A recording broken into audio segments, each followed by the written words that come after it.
ഒരു 8 മണിക്കൂർ ഇരുന്ന് വർക്ക് ചെയ്യുന്ന ആൾക്കാർ സ്പൈനൽ കോഡിന്റെ അവസ്ഥ ഏകദേശം എങ്ങനെയാണെന്ന് അറിയാൻ പറ്റും. സ്പൈന് അവരുടെ ഫോർവേഡ് കർവേച്ചർ എന്നൊരു കണ്ടീഷൻസിലായി അവർ കൂടുതലും മുന്നോട്ടേക്ക് ഇരുന്നിട്ടാണ് വർക്ക് ചെയ്യുന്നത്.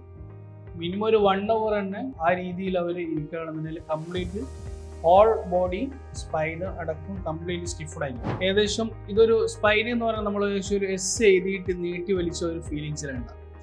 ഈ സ്പൈനിന്റെ സെർവിക്കൽ റീജിയണ് മുന്നോട്ടേക്ക് ഫോർവേഡ് ചെയ്ത് ഏകദേശം ഈ ലെവലിലോട്ടാണ് ഉണ്ടായത്. നമ്മൾ അറ്റ്ലസ് ബോൺസ് അടക്കം മുന്നോട്ടേക്ക് കേർവ് ചെയ്യും. നമ്മളൊരു 8 മണിക്കൂറൊക്കെ നമ്മൾ ഇരുന്ന് ഗ്രാജുവലി നമ്മൾ വർക്ക് ചെയ്യുകയാണെന്നുണ്ടെങ്കിൽ നോർമലി സ്പൈനിൻ്റെ നമ്മളൊരു പോസ്റ്റർ ഏകദേശം ഈ ഒരു ലെവലാണ് ഉണ്ടാകും. 8 മണിക്കൂറൊക്കെ നമ്മൾ ഇരുന്ന് ഗ്രാജുവലി നമ്മൾ വർക്ക് ചെയ്യുകയാണെന്നുണ്ടെങ്കിൽ നമ്മുടെ സെർവിക്കൽ റീജിയൻ ഏകദേശം കൂടുതലും മുന്നോട്ടേക്ക് കേർവ് ആയിട്ടുണ്ടാകും. ഏകദേശം ഒരു കിസ്സിങ് സ്പൈൻ മോഡലാണ് നമ്മളെ സ്പൈനിൻ്റെ അവസ്ഥ ഉണ്ടാകും. അപ്രോക്സിമേറ്റ് ഒരു 1 hour എങ്കിലും കഴിയുമ്പോൾ നമ്മളൊന്ന് എഴുന്നേറ്റൊന്ന് സ്ട്രെച്ച് ഒക്കെ ചെയ്യുകയാണെന്നുണ്ടെങ്കിൽ നമ്മളെ പോസ്റ്ററിൻ്റെ ഏകദേശം കുറച്ചുകൂടെ നല്ല രീതിയിൽ നമുക്ക് ബെറ്റർ ആകാൻ ചാൻസ് ഉണ്ട്. നമ്മൾ 8 മണിക്കൂറിനൊക്കെ മേലെ ഒരേ ഇരുത്തത്തിൽ നമ്മൾ വർക്ക് ചെയ്യുകയാണെന്നുണ്ടെങ്കിൽ നമ്മളെ പോസ്റ്ററിൻ്റെ ഏകദേശം കംപ്ലീറ്റ് ഹോൾ സ്പൈൻ സെർവിക്കൽ മുതൽ നമ്മുടെ കോക്കിക്സ് വരെ കംപ്ലീറ്റ് നമുക്ക് എന്താവും മിസ്അലൈൻമെൻ്റ് ആയിരിക്കും. നമ്മൾ ഇവിടുന്ന് നമ്മൾ ഒരു പേഷ്യൻസ് വരികയാണെന്നുണ്ടെങ്കിൽ നമ്മൾ ആദ്യം അവരെ പോസ്റ്റ് കംപ്ലീറ്റ് ഡയഗ്നോസ് ചെയ്യും.